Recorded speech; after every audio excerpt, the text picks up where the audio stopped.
Good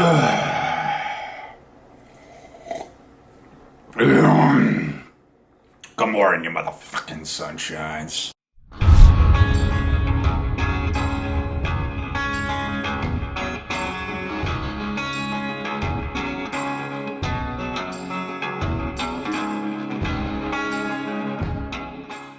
What's going on, mofos? Long time no see, I know. Still alive, still kicking. Want to touch base with y'all. Put out an Instagram story the other day, see if y'all had any questions for me.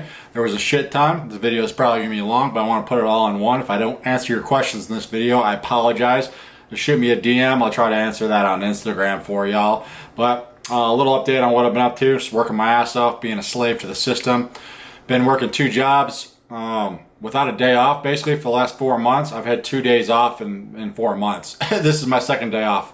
My brain is fucking mush, but there's a reason for it. We're trying to save up money to get on trail for y'all next year, so there's a reason for it. I'm not dead. I'm not going anywhere, but right now I got to grind it out to save up that through hiker Nutella money, man. Let's get to your questions. First question is from Teddy Reiser. What's your macro setup? Them shots be smoother than a damn greased up penguin? Praise God, man. Well, yeah, if you guys follow me on Instagram, which you should if you haven't, fucking assholes.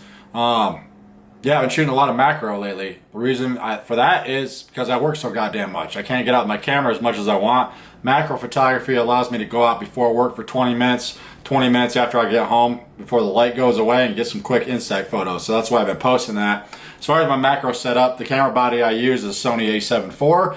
Has been for my last couple through hikes. Amazing camera for both video and photo. As far as the lens goes, this is the Sony 90mm macro lens. It's a G lens, I believe, and it's a 2.8 aperture. This thing's awesome. The minimum focus distance on this is about 13 inches, I think, so I can get some nice decent distance from an insect without scaring it, and still get right up and get some focus on its eyes, which is the most important thing in macro photography.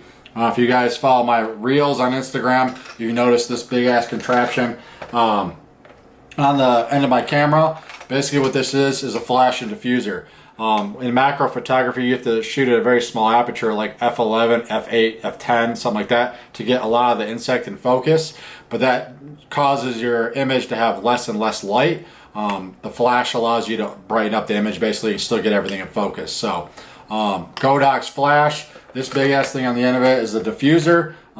This just spreads the light evenly. If I was to use my flash without that diffuser, there would be hot spots all over the insect. That just spreads out the light to make it a nice even lighting scenario for the insect. It allows you to shoot handheld, which I do most of my macro photography with. If I'm shooting without a flash and I just want to use natural light, you're having to shoot at a higher aperture, like 2.8, f4 at the most. But your focus plane is very small when you're doing that. You're talking like millimeters, so you almost have to be on a tripod if you're going to shoot in natural light. A lot of these insects are hiding in darker areas, so more times than not I'm using the flash, and I've been able to get all those photos you see on Instagram with that setup. Next question is from get_outside_live, PCT, CDT, or AT for someone's first long trail. Good question. I get that question a lot, especially working at REI. They recently moved me over to a working camp, which I don't know why the fuck I haven't been working over there all along, but it is what it is. Got a lot of Colorado trail through hikers coming through, giving them advice. It's been nice. Most of them, it's their first through hike, so they're all wide-eyed and green as can be. I try to give them the no bullshit answer, like I do everybody else. I'll tell you straight up how it's going to fucking be. It's going to be miserable many times. It's going to be great much of the time. So take it or leave it. What I suggest for most people is to go do a week first. If you're already a weekend warrior, you can handle that, whatever. You can usually pick and choose when you're going for good weather. Through hikes can be completely different. You're going to be out there in every weather condition imaginable. That's the main killer on most of these through hikes, aside from injuries, is why people quit, is the weather. I would suggest going out for a week at a time. Pick a shoulder season when the weather's shitty, okay? Go out for a week. If you still want to through hike or still want to hike and you don't want to throw your fucking gear off a mountain, then maybe you want to through hike, okay? More times than not, especially on the AT, You know, it's people's first through hike, working at mountain crossings on mile number 31. People are there in 3 days. Many people quit on day number 3 on the AT because it's shitty, it's cold, it's rainy. People are like, well, the fuck, I got 2,000 miles to go. I'm not going to make this shit. So you need to, you know, get out in the shitty weather and just hike, man. There's no training involved. You can't go to a fucking gym. All that is pointless. The only way to train for one of these trails is get out on with a backpack on and start hoofing up mountains. Okay, get out and do a week. If you still want to do that, it's just an extension of a week-long trip, basically. No matter how shitty it is, you have to remind yourself you're going to be in a hotel bed in 5, 6, 7 days at max. You can hopefully tolerate shit for 5, 6, 7 days, and then you get into town, you get a shower, you get some nice food, reset your mind and your body, and just go out and do it again. That's all a through hike is 1 week at a time, man. You have to baby step it to the Canadian border. There's no way around it. So yeah, get out and do a week at a time. Dial in your gear on a shakedown hike, and then take it from there. As far as which trail you choose, I wouldn't say it really matters. I've met people on the CET, it was the first through hike. Same thing with the PCT. I would say the majority of people, including myself, did the AT as their first long hike. They're all different, man. You know, AT elevation sucks. Your quads are going to be rocked. You're going to be cold as fuck. PCT and CDT are going to be exposed to the elements right off the bat as far as the heat goes in New Mexico and Southern California. You know, you're going to have longer stretches of water on the PCT and CDT. That can be hard for some people, but everybody's going to be different. So get out in a week on one of these trails and take it from there, Mom. Real Pug Box asks, any interest in posting lifestyle / diet / fitness videos along with the hiking and photography content? My lifestyle. My lifestyle is boring as shit, man. You know, if a real world MTV real world camo were to come through my door right now and film me for a week, if that show even fucking exists still, so I'm just aging myself at this point, it would be the most boring content of all time because my whole life revolves around getting on the next trail. I live as simply and boring as possible when I'm off these trails because I'm so fixated on going on another through hike. I live boring, man. I go to work, I come home, I hang out with my dog. Occasionally I'll get out with my camera and take photos. That's it. As far as diet goes, I don't eat for pleasure. I eat for purpose. It's just calories to me. Same thing on a through hike. I don't care what it tastes like. I go to the grocery store once a week. I eat basically the same things every fucking day of my life. I go buy a 5-pound bag of rice, the cheapest chicken I can find, some frozen veggies, some oatmeal, some coffee. That's my grocery. I feed myself for like $50 a week, okay? I don't care what it tastes like. Just throw some hot sauce on that bitch and go about your merry way, okay? All my money and my time and effort when I'm off these trails is just going towards the next through hike. That's it. So that content, if I was to put out that, would be boring as shit. If you guys want to watch that, I'm more than happy to film myself just hanging out with Rosco and eating bullshit chicken and rice all day long. Let's see here. G How 359 asks, did you use boxes on the PCT exclusively or a combination?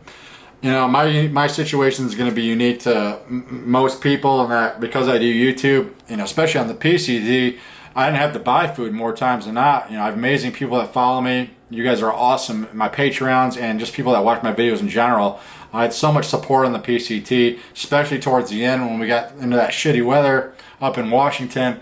I had to turn people away at the end that still wanted to send me boxes, you know. And it helped me out tremendously because I do what I do and put out content every single day. That whole process just takes up a shit ton of time.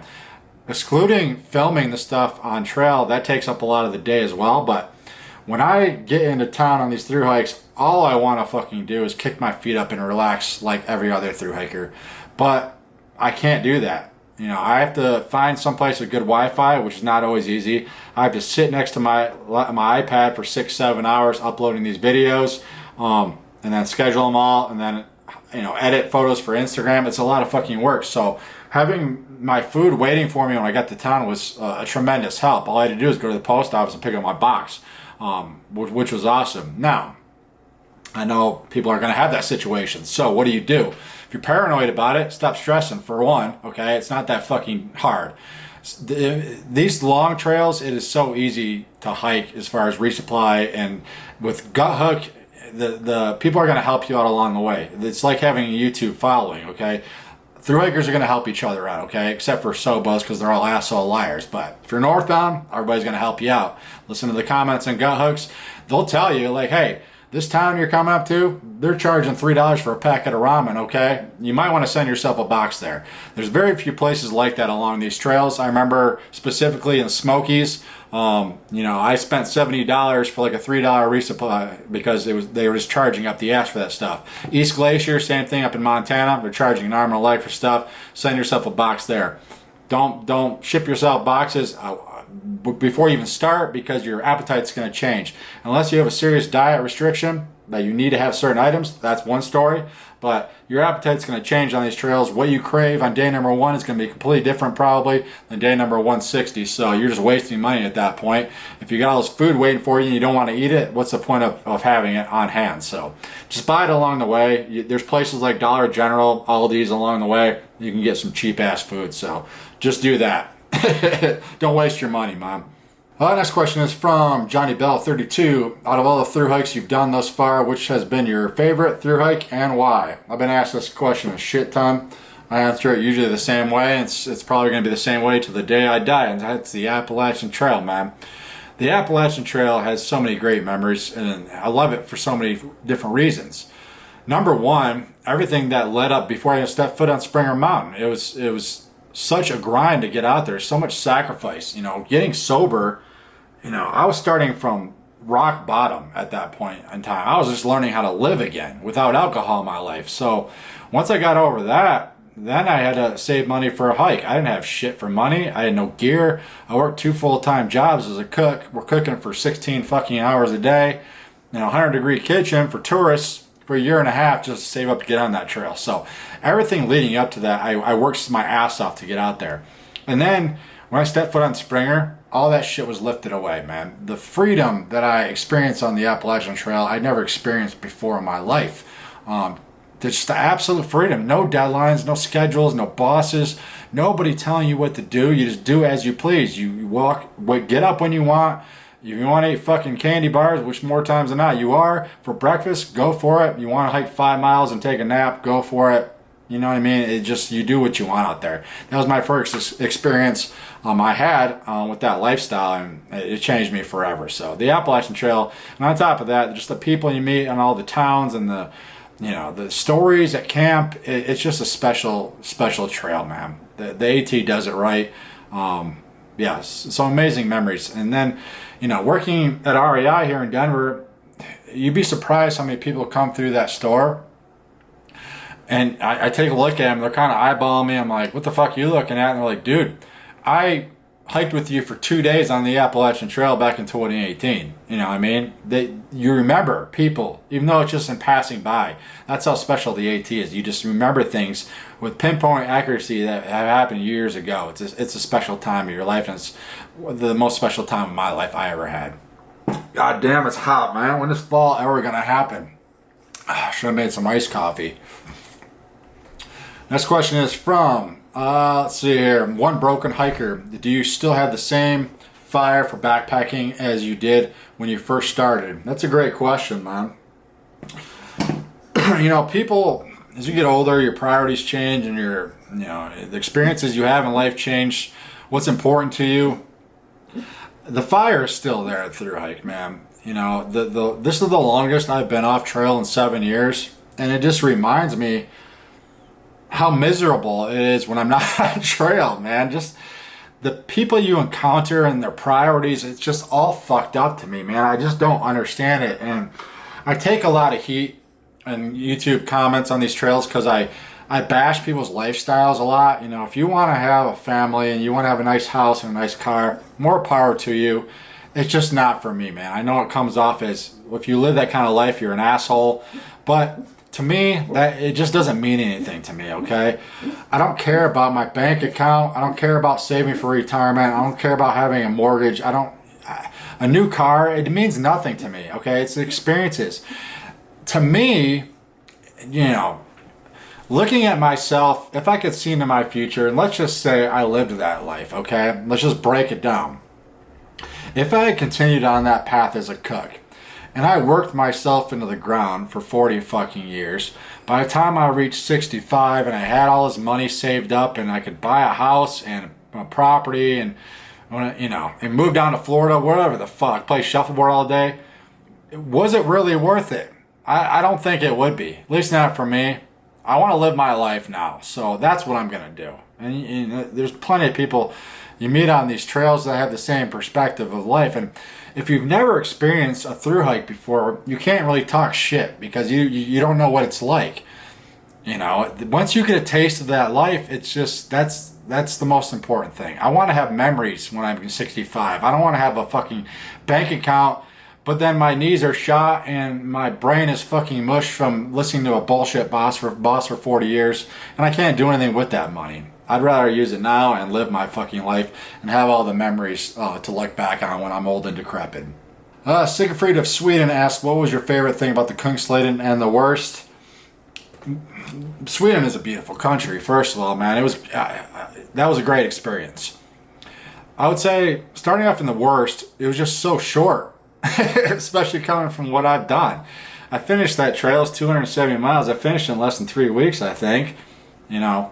And I got done, and I didn't want to go home. I couldn't go home because I had a round trip flight booked. So I had 10 days to kill. I just found a camp spot by a beautiful lake and just sat there for 10 days, which was awesome. But I wish the trail had continued on. My original plan was to yo-yo that trail, but my plans changed on day number 3, I think, and said I'm going to do it once. And I don't regret that decision. I think if I had yo-yoed it, it wouldn't have been as cool going back the other way. I just don't think it would have been. I think I made the right decision by just finding that lake and just hanging out in camp. I needed that. I needed to just feel, you know, just to sit there for a while and just absorb everything of what I've done the last 7 years. And that sitting by the lake allowed me to do that. I sat by that lake for 10 days and not one single person walked past my tent. It was surreal, and I had all the solitude I wanted. It was amazing. But yeah, that was probably the worst, just how short it was. I wish I had continued on another 100, 200 miles, something like that. You know, what I liked most about the Kungsleden was just being in a new country. I experienced this in Scotland the year before. Everything was new. New country, new scenery, new everything. Every day was new. That's what I love. Another reason I love thru hiking. And covering so much ground over day to day is every morning you wake up, it's going to be a new day, new experiences, new terrain, new weather, everything. I absolutely love that. But it's extra special being in another country and just experiencing new cultures. I thought was great. The scenery was absolutely beautiful. Got to meet some cool people, some people that follow me on Instagram or on YouTube that lived over in Sweden. I got to meet them on trail. It was really cool. Yeah, I love that experience, and I highly recommend the Kungsleden to anybody. It was a beautiful trail. Let's see here. Riggy asks, do you ever find yourself stopping to take a pic while you have good pace going? Yeah, especially on the last 2-3 hikes overseas, just because they were shorter hikes and I wasn't under a time constraint. On the Triple Crown hikes, I didn't always have that luxury because you have to cover more ground. You're under a time constraint getting there before winter. So, there was times I stopped to take photos on those trails, but it wasn't nearly as much as I did in Scotland and in Sweden. You just have to cover more ground. And there's many times on those Triple Crown hikes that I wanted to stop, but it wasn't so much because of the pace I had going, but I knew that I had to get to so-and-so distance because I only had so much food, or, in the CDT, your hike is dictated by the water in New Mexico or in the Great Basin in Wyoming. If I wanted to stop and for an hour and take a photo, you're risking dehydration and a shitty situation if you did that. So you can't do it as much on the Triple Crown trails. There's plenty of times I did, but it depended on food and water carries, basically. And weather too. There's many times I wanted to stop, but the weather was shitty, and I'm like, well, shit, this would have been a good spot to take a sunset photo, but I don't have time to wait here till sunset. I got to keep pushing. So, and I'm not going to wait here and let Mother Nature part the clouds. It could happen, it could not. So you just don't have that luxury when you're out hoofing for 2,000, 3,000 miles. All right. Ghow359 asks, how do you store / protect camera equipment? Do you still use GoPros or just the Sony? I had somebody reach out recently on Instagram, ask me the same question about how I store my camera. I kind of fucked with them because there's no science to it. More times than not, I have my camera outside on my shoulder strap on a Peak Design capture clip. It's exposed to the elements more times than not. If it is a straight downpour, I take it off, I put it in the top of my pack, and I just take an old sock and put it over the lens. That is it. There's not much protection to it. I've broken 3 cameras on these trails. I don't really baby these things. I put a sock over the lens just to protect that. But other than that, there's not much to it, man. As far as other cameras, yeah, I carry a drone, for one, but my GoPro, this is the GoPro 10 I've been using, last few through hikes. This is a great tool, man. The stabilization on these things is great, but what I typically use these things for is if it's piss pouring rain and my camera is stashed in my pack, then I take this thing out and film with it. The audio kind of sucks on these things, so I don't do a lot of, just vlogging, talking to the camera with this. And I also use this for time lapses. I have bought recently, do I have it with me? Yeah, it's right here. I'm going to try this out on my next through hike. This is the DJI Osmo Pocket 3. This is the new Osmo Pocket that came out recently. I had the original Pocket back in the day. I didn't really get enough time to practice it with it. I didn't really like it. They made some updates to this thing and I figured I'd give it another shot. So I'm going to try to use this more and more on my next through hike and see how it goes.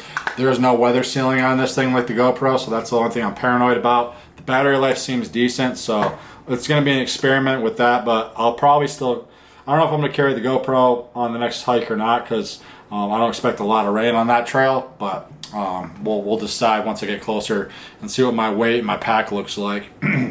Next question is, nice segue, Brett Witzel asks, where's your next through hike? The plan is to do the AZT in 2025. Right now I'm hoping to do a spring northbound hike. It comes down to how much money I can save. I want to be 100% debt free when I step foot on that trail. I had put a lot of the Kungsleden hike on credit last year because I didn't have enough time to save money for that hike. So my goal this year was to pay off my debt and be 100% debt free to get on trail. So I think I'm projected to do that, to be on trail by spring, April next year. If something crazy happens and I can't do that, I might postpone it to a fall Sobo hike, but right now the plan is to do it northbound, starting between March 15th or April 1st, depending on the snowpack in the north rim of the Grand Canyon. Let's see here. Cantrell Photography asks, Pantera or Metallica? Oddball question. I like them both. It's a good question. I love heavy metal music. I love both bands. I've seen Metallica live in concert probably a dozen times. Pantera was one of the greatest shows I've ever seen in my life. Saw it with Ozzy Osbourne at Ozfest. Back when I was an alcoholic, drunk off my ass. I like them both. If I had to choose one or the other, Pantera probably. Pantera just gets me in one of those moods when I need it. 3_DB_3. Besides camera stuff, what's your favorite piece of gear? I really don't have a favorite, to be honest with you. It depends on the situation. Up in Washington on the PCT, my sleeping bag was my best friend because everything was miserable and cold and snow and everything else. So I was really loving my sleeping bag at the time. But I would say my cook pot probably, because of my coffee addiction on trail. I look forward to that, drinking that coffee every morning. When I see that coffee pot early in the morning, I know it's going to be a good day. And then, at night when you're pushed miles and you get a nice hot meal when it's shitty weather out, I cook out of the same pot. So that cook pot is special to me for sure. Alright guys, we'll leave you with one more question. I don't want to make this video too long. Last question is from CB Farrar. How are you and Rosco doing these days? Thanks, Charlie.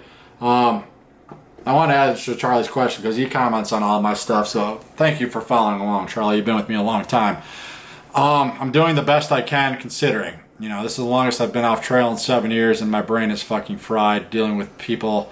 My tolerance is just at an all-time low and I cannot wait to get back on trail again and be around my people and through hikers, and I miss it dearly.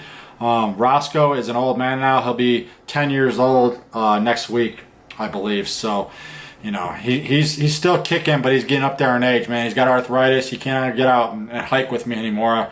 But we get him outside and we let him sniff the rabbits and get him out for walks every day.